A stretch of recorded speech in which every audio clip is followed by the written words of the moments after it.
베트남이 또 한국에 충격적인 도발을 걸어왔습니다.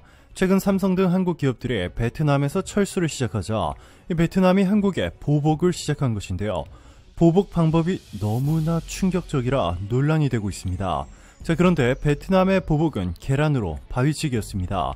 보복은 베트남이 했는데 현재 한국의 예상 못한 대응에 베트남만 엄청난 피해를 받아 국가 파산 직전의 위기에까지 추락하게 되었는데요. 지금부터 이 놀라운 내용 최고 수익률에서 여러분들에게 전해드리겠습니다.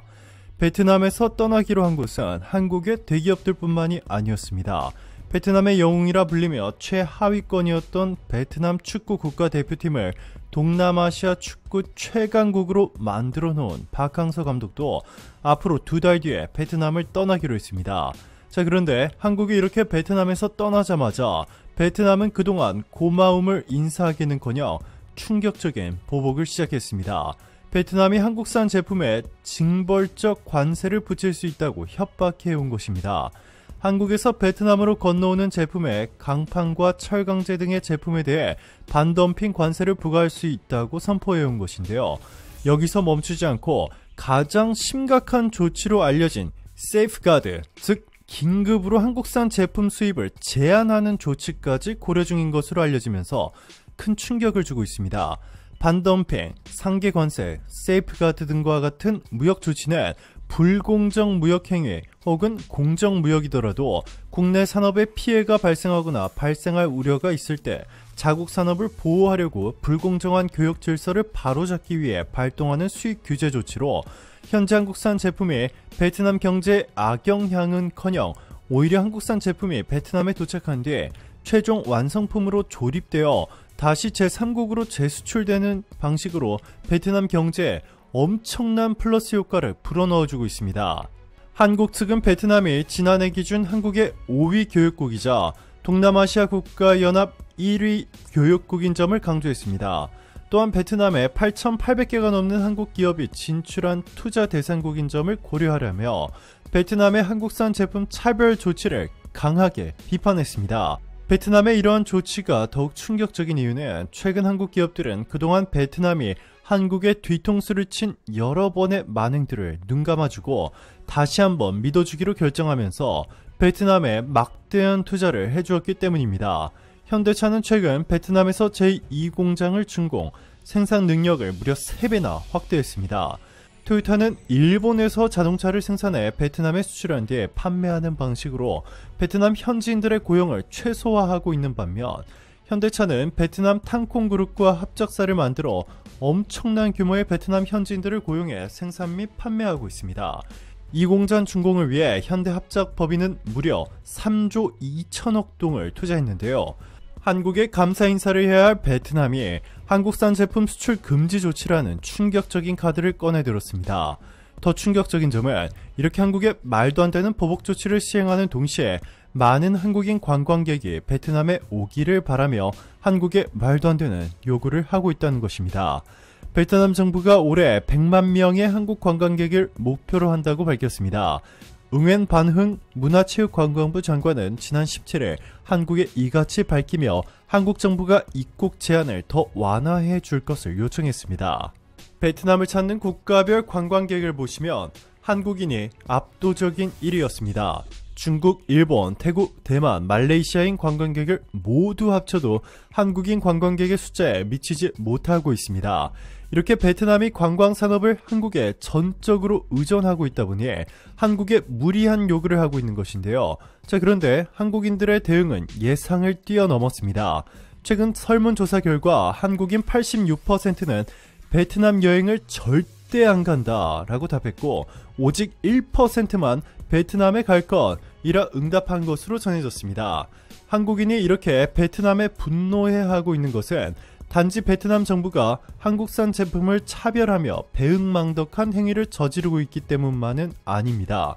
얼마 전 한국인 여행객이 베트남 다낭의 한 호텔에서 감전사고로 숨진 사건이 발생했던 것 모두 기억하실 겁니다. 자, 그런데 충격적이게도 지난 6일 JTBC 보도에 따르면 우리 외교부는 이날 30대 한국인 여성 A씨가 해당 호텔에서 사망한 사실을 확인하면서 사고 직후 영업을 중단했다라고 밝혔으나 호텔은 계속 영업 중이었습니다. 해당 호텔 직원은 평소처럼 영업한다고 매체에 말했습니다. 온라인에는 왜 영업 중단이라고 써놓았느냐라는 물음에는 거기에 대해선 말할 수 없다라고 답을 피했습니다. 한국인 여행객 사망 사고가 발생한 베트남 다낭의 호텔이 사고 사실을 알리지 않은 채 그대로 영업하고 있는 것입니다. 주 베트남 다낭 총영사관에 따르면 전날 오후 5시 50분쯤 A씨가 수영장에서 의식을 잃고 쓰러진 뒤 호텔 직원과 구조대원들로부터 심폐소생술 등 응급처치를 받았으나 결국 숨졌습니다. A씨가 쓰러진 것을 함께 있던 가족이 발견하고 10여 분 뒤에 구급차가 도착해 응급조치를 했지만 소용없었습니다. 유족 측은 수영장 안 전구에 불이 들어오면서 강한 전류가 흘러 변을 당했다고 주장하고 있습니다. 유족 측은 A씨가 수영장 계단에 한 발 내딛는 순간 소리를 내면서 기운 빠지게 주저앉았다 라며 몸을 떨며 약간 강직되는 게 보였다 라고 진술했습니다. 사고 직후 호텔 직원들은 A씨 몸에 손을 대지도 못했고 수건으로 팔을 감싼 뒤에야 겨우 물 밖으로 꺼낸 것으로 전해졌습니다. 사망 이후에도 A씨는 3시간 동안 수영장에 방치됐다고 합니다. 이날 온라인 커뮤니티엔 유족 측에서 도움을 호소하는 글이 올라오기도 했습니다. 작성자 B씨는 함께 여행 간 저의 아내와 딸은 수영장 안에 사망한 동생 A씨는 물 밖에 있었는데 동생이 물속에 들어가기 위해 수영장 계단에 발을 넣을 때 라고 소리치며 주저앉았고 이내 의식을 잃었다고 한다 라며 놀란 아내는 동생에게 가려고 했으나 전기가 흐르는 느낌을 받아 다른 편 계단으로 올라갔다 라고 썼습니다. 또 이후 상태를 살펴보기 위해 A씨를 만졌는데 전류가 흘렀고 호텔 직원의 도움을 요청했다 라고 했습니다. 자, 그런데 이렇게 황당하고 충격적인 사건 후에도 베트남의 해당 호텔은 해당 사실을 알리지 않은 채 그대로 한국인 관광객을 계속해서 받은 것으로 전해졌습니다.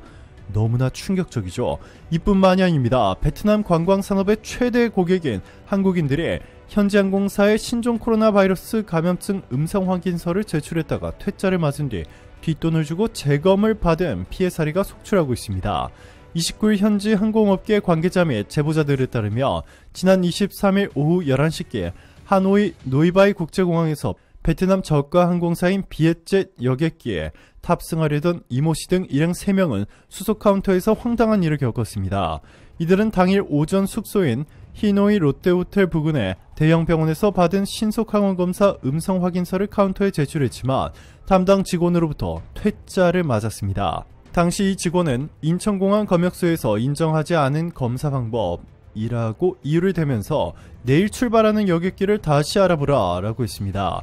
이에 이씨 일행은 하노이 중심가의 병원에서 제대로 검사를 받고 수령한 음성 확인서라면서 강하게 항의했지만 해당 직원은 모르쇠로 일관했습니다. 결국 이들은 체념한 채 항공사 직원이 알려준 대로 발권 오피스로 갔다가 갑자기 접근해온 현지인 브로커로부터 솔깃한 제안을 받았습니다. 브로커는 돈을 좀 주면 음성 확인서를 받아서 예정대로 여객기에 탑승할 수 있게 해주겠다면서 1인당 검사비 조로 100만 동의 택시비 100만 동 돼 총 400만 동을 요구했습니다. 당초 검사를 받았던 하노이 시내 패밀리 메디컬 병원에 낸 비용은 1인당 35만 동에 불과했습니다. 또한 대한항공도 이 병원에서 발급한 음성 확인서를 인정한다는 사실을 알고 있었지만 조급한 마음에 어쩔 수 없이 브로커에 이끌려 택시를 타고 다른 검사소로 향했습니다. 결국 이들은 이곳에서 검사를 받고 음성 확인서를 받은 뒤 공항으로 돌아와 여객기에 탑승했습니다. 그러나 추후 확인 결과 1인당 검사 비용은 15만 동에 불과했습니다. 브로커는 자신의 몫으로 85만 동씩 챙긴 것으로 드러났습니다. 이와 관련해 비엣젯 측은 음성 확인서의 검사 방법과 관련해 판비오라는 생소한 단어가 있어서 인천공항 검역소에 확인한 결과 인정하기 어렵다는 답변을 들어서 이같이 조치했다고 해명했는데요. 이는 사실이 아닌 것으로 밝혀졌습니다. 이뿐만이 아닙니다. 최근 온라인을 중심으로 베트남 거리 시민들이 이태원 참사를 조롱했다는 글과 사진까지 공유돼 논란이 커지고 있습니다. 지난달 31일 여러 온라인 커뮤니티와 소셜미디어에는 베트남 이태원 조롱 코스프레, 베트남에서 이태원 참사 조롱함 등 제목의 글이 올라왔습니다. 헬로윈을 앞둔 주말 베트남에서 일부 시민들이 거리에 시신이 놓여 있는 것처럼 꾸며 이태원 압사 사고를 조롱했다는 내용이었습니다. 일각에서는 베트남이 이태원을 조롱한 것이 아니라 베트남 내에서 빈번하게 발생하는 오토바이 사망 사고를 코스프레한 것이라 주장했습니다. 하지만 만약 이것이 사실이라고 하더라도 얼마 전 한국에서 일어난 이태원 참사는 베트남뿐만 아니라 전 세계적으로 큰 이슈가 되었던 만큼 한국을 진정으로 생각했다면 이렇게 이태원 사고가 바로 떠오를 만한 사고 현장을 코스프레하고 심지어 많은 베트남 시민들의 이 앞에서 웃고 사진을 찍지는 않았을 것입니다. 얼마나 한국을 우습게 봤으면 이런 짓을 할 수 있는지 정말 끔찍합니다. 한인단체의 한 관계자는 현지 최대 여행객인 한국인들을 호구로 여기지 않고서는 이 같은 짓을 할 수 없다면서 한국인을 이렇게 막대하는데 한국인들을 향해 베트남에 더 많이 와달라고 생떼를 부리는 것을 더 이상 눈뜨고 지켜볼 수만은 없다고 전했습니다. 오늘도 감사합니다. 최고로 멋진 하루 보내시길 바랄게요.